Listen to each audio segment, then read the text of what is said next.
ইজতেমা হবে কি হবে না, ইজতেমা সংক্রান্ত মেহনতগুলো যারা ইন্তজাম করছেন, যারা আয়োজন করছেন, এটা তাদের বিষয়। এখন আমরা স্বাধীনতা উত্তর আমরা যে দেশ পেয়েছি, যেটা ছাত্রদের রক্তের বিনিময়ে অর্জিত হয়েছে, আমরা আশা করছি স্বাধীন উত্তর দেশের উলামায়ে কেরাম যাদের টেক্সচুয়াল নলেজ আছে, যারা ধর্ম সম্পর্কে একটা হলিস্টিক নলেজ রাখে, তারা তাদের কাজগুলো স্মুথলি করতে পারবে সাধারণ ছাত্র হিসেবে আমরা এটা আশা করছি। এখন এই যে ছাত্রপন্থীদের কর্মকাণ্ড, এটা ইসলামকে কোন দিকে নিয়ে যাচ্ছে? দেখেন, দাওয়াতে তাবলীগের যে মেহনত, দাওয়াতে তাবলীগের মেহনত সর্বস্তরে অ্যাকসেপ্টেবিলিটি কেন পেয়েছে? সর্বস্তরে অ্যাকসেপ্টেবিলিটি পাওয়ার অন্যতম একটা কারণ ছিল, এটা একটা অহিংস দ্বীনি আন্দোলন ছিল। আপনি যদি আল্লাহ রাসূল সাল্লাল্লাহু আলাইহি ওয়াসাল্লামের যুগ থেকে এখন পর্যন্ত দেখেন, যতগুলো দ্বীনি আন্দোলন ছিল, এর মধ্যে অন্যতম প্রভাব বিস্তার করে একটা দ্বীনি আন্দোলন ছিল দাওয়াতে তাবলীগের মেহনত।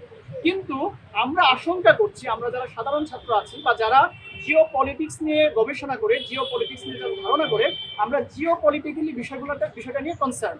আমাদের মধ্যে যদি ডিভাইডেশন আসে, আমাদের ইসলামের যে সৌন্দর্য পুরো পৃথিবীতে প্রতিষ্ঠিত হচ্ছিল, সেটা যাতে ক্ষুণ্ণ হয়ে যায়, সেটা যাতে ম্লান হয়ে যায়, এই জন্য একটা দলকে, একটা কুচক্রী মহলকে ব্যবহার করে বিভিন্ন প্রতিষ্ঠান এটা ফায়দা নেওয়ার চেষ্টা করছে। তো আপনি যদি আমাকে সরাসরি প্রশ্ন করেন এর দ্বারা ইসলাম কোন পথে যাবে, আমি বলবো অবশ্যই ইসলামের যে সৌন্দর্য সেটা নষ্ট হচ্ছে।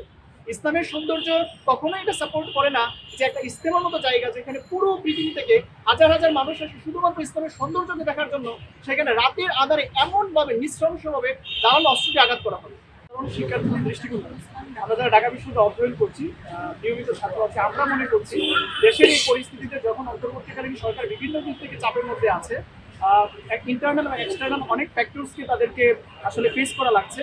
তো এই মুহূর্তে যে কোনো ধরনের ধর্মীয় উস্কানি, যে কোনো ধরনের পরিবেশকে ঘোলাটে করার মতো কাজ, এটা আমাদের অন্তর্বর্তীকালীন সরকারের জন্য উদ্দেশ্য।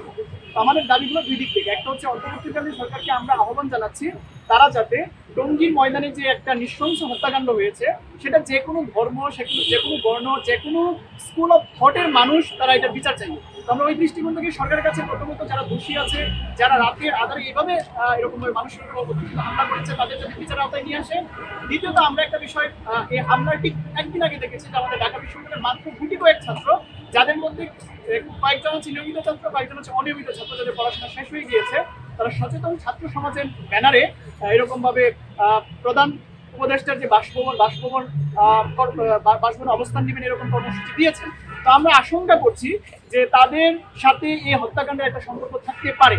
এছাড়াও বিভিন্ন গণমাধ্যমে যে রিপোর্টগুলো বের হয়েছে, ওই রিপোর্টগুলো থেকে আমরা আশঙ্কা করছি ছাত্র সমাজ যে সাদপন্থী যারা আছে তাদের সাথে দেশি এবং বিদেশি বিভিন্ন সংস্থার লিয়াজও থাকতে পারে।